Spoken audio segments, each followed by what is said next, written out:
Hello, welcome back. കുറേ ദിവസങ്ങൾക്ക് ശേഷം ഇന്നൊരു വ്ളോഗാണ് കേട്ടോ ഷെയർ ചെയ്യുന്നത്.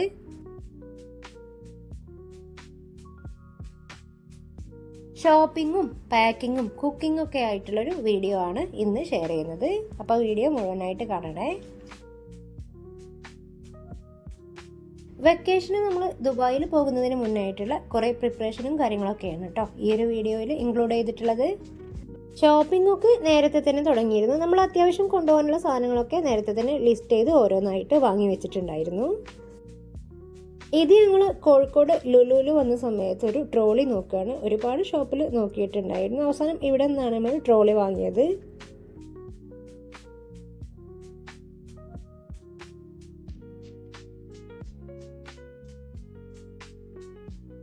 കൊണ്ടുപോകാനുള്ള ഡ്രസ്സും പാത്രങ്ങളൊക്കെ നേരത്തെ തന്നെ ഇടയ്ക്ക് ഓരോന്നായിട്ട് നോക്കി വാങ്ങിക്കുകയാണ് ചെയ്തത്.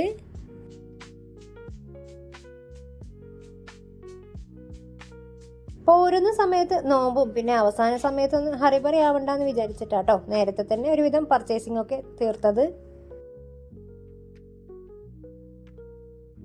പിന്നെ സ്റ്റിച്ചിങ്ങും ഓൾട്രേഷനൊക്കെ ബാക്കിയുണ്ടെങ്കിൽ അതൊക്കെ നേരത്തെ തന്നെ ചെയ്ത് വെക്കുകയും ചെയ്യാം.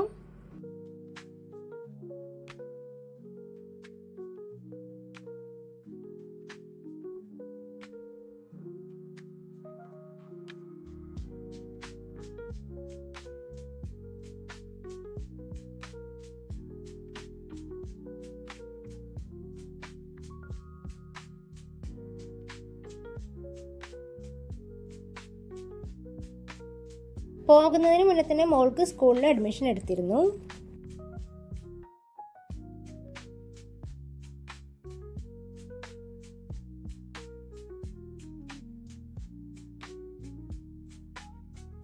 പിന്നെ കൊണ്ടുപോകാനുള്ള പാത്രങ്ങളൊക്കെ ഒന്ന് നോക്കാനുണ്ടായിരുന്നു. ഒരുവിധം പർച്ചേസിംഗ് ഒക്കെ നോമ്പ് തുടങ്ങുന്നതിന് മുന്നേ തന്നെ തീർത്ത് വെച്ചിരുന്നു.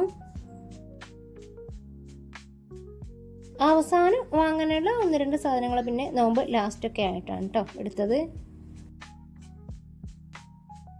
മക്കൾക്ക് 2 പേർക്കുള്ള ഷൂ ഒക്കെ ഒന്ന് നോക്കാൻ വേണ്ടിയിട്ട് വന്നതാണ്. മോള് അവൾക്ക് ഇഷ്ടമുള്ളത് അവൾ തന്നെ സെലക്ട് ചെയ്ത് എടുക്കുന്നുണ്ട്.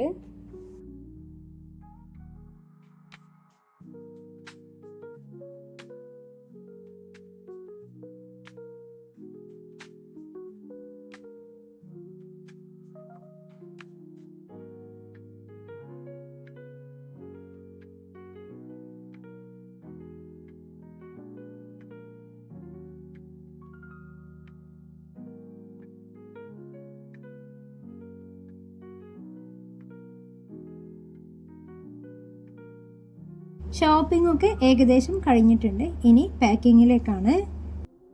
ഡ്രസ്സുകളും പാത്രങ്ങളൊക്കെ 2-3 ദിവസം മുന്നേ തന്നെ പാക്ക് ചെയ്ത് വെച്ചിട്ടുണ്ടായിരുന്നു. ആദ്യം ഓരോരുത്തരുടെ ഡ്രസ്സൊക്കെ ഒന്ന് സെപ്പറേറ്റ് ചെയ്ത് വെക്കുന്നുണ്ട്. ഡെയിലി യൂസിനുള്ളതും അതുപോലെ പുറത്തേക്ക് ഇടാനൊക്കെ വേറെ വേറെ ആയിട്ട് മാറ്റി വെക്കുകയാണ്. ഇനി ഓരോ ഡ്രസ്സും റോൾ ചെയ്തെടുക്കുകയാണ് ചെയ്യുന്നത് കേട്ടോ. നല്ല ഹെവി അല്ലാത്തതൊക്കെ റോൾ ചെയ്തെടുക്കുകയാണ് ചെയ്യുന്നത്. ഹെവി ആയിട്ടുള്ള മോളുടെ പാർട്ടി വെയർ ഡ്രസ്സ് മാത്രം ഒന്ന് മടക്കിയെടുക്കുന്നുണ്ട്. ഇങ്ങനെ റോൾ ചെയ്തെടുക്കുമ്പോൾ നമുക്ക് ഒരുപാട് സ്പേസ് കിട്ടും കേട്ടോ. വീട്ടിൽ നമുക്ക് ഹാങ് ചെയ്യാൻ അധികം സൗകര്യം ഇല്ലെങ്കിലും മടക്കി വെക്കുന്നതിനേക്കാൾ നല്ലത് ഇങ്ങനെ റോൾ ചെയ്തെടുക്കുന്നതാണ്. അപ്പോൾ ഒരുപാട് സ്പേസ് ഉണ്ടാവും. അതുപോലെ 1-2 ദിവസത്തെ യാത്രയ്ക്കൊക്കെ നമ്മൾ പോകുന്ന സമയത്ത് ബാക്ക് പാക്ക് എടുക്കുമ്പോഴൊക്കെ ഇതുപോലെ റോൾ ചെയ്തെടുത്താൽ നമുക്ക് ഓരോന്നും പെട്ടെന്ന് എടുക്കാനും നല്ല ഈസി ആവും. പറ്റുന്നത്ര നല്ല ടൈറ്റ് ആക്കിയിട്ട് റോൾ ചെയ്തെടുത്താൽ മതി.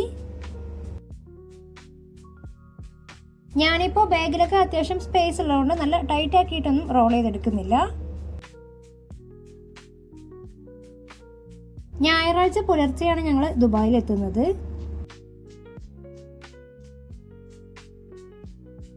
ഇനി റോൾ ചെയ്തെടുത്ത കുറച്ച് ഡ്രസ്സുകൾ ആദ്യം ട്രോളിയിലേക്ക് മാറ്റുന്നുണ്ട്. ഞായറാഴ്ച പെരുന്നാളാവാൻ ചാൻസ് ഉള്ളതുകൊണ്ട് നമ്മൾ എത്തിയ ഉടനെ തന്നെ പള്ളിയിൽ പോകേണ്ടി വരും. അപ്പോൾ അതുകൊണ്ട് തന്നെ പെരുന്നാളിനിടാനുള്ള ഡ്രസ്സൊക്കെ വേഗം കിട്ടുന്ന വിധത്തിൽ വെച്ചിട്ടുണ്ട്. ഇത് ഹസ്ബൻഡിന് കൊടുക്കാനുള്ള ഗിഫ്റ്റാണ്.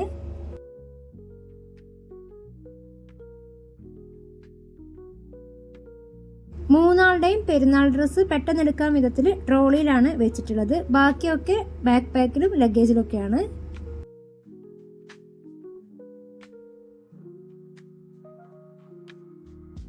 നുറുക്ക് ഉമ്മ ഉണ്ടാക്കുന്നതാണ് കേട്ടോ കൊണ്ടുപോകാനായിട്ട്.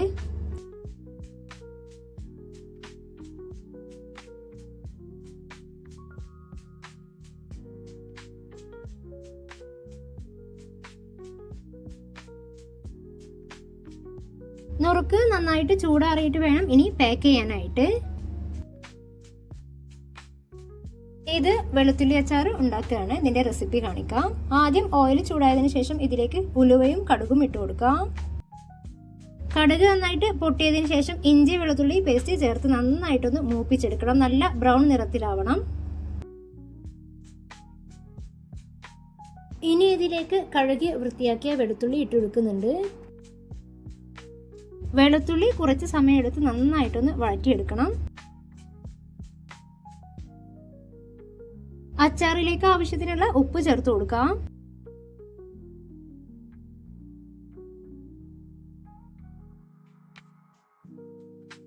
നന്നായിട്ട് മിക്സ് ചെയ്ത ശേഷം ലോ ഫ്ലെയിമിലിട്ട് ആവശ്യത്തിനുള്ള മുളക് പൊടി ഇട്ട് കൊടുക്കാം.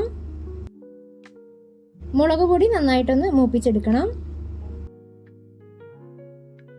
കുറച്ച് കാശ്മീരി മുളക് പൊടി കൂടി ചേർത്ത് കൊടുക്കുന്നുണ്ട്. ഇനി നന്നായിട്ടൊന്ന് വഴറ്റിയെടുക്കാം.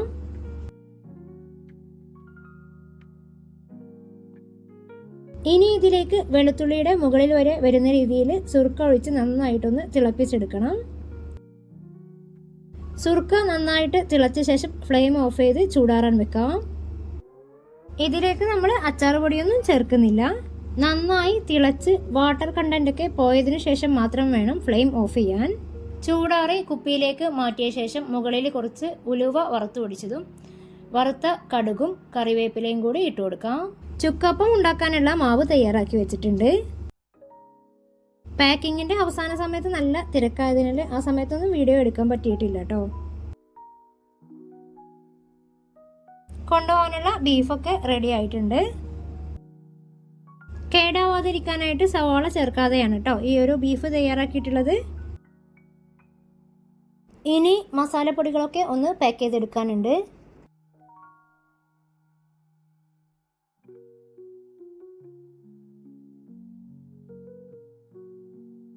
ഇത് ബീഫ് അച്ചാറാണ്. ബീഫ് അച്ചാറിന്റെ റെസിപ്പി മുമ്പൊരു വീഡിയോയിൽ ഷെയർ ചെയ്തിട്ടുണ്ട് കേട്ടോ.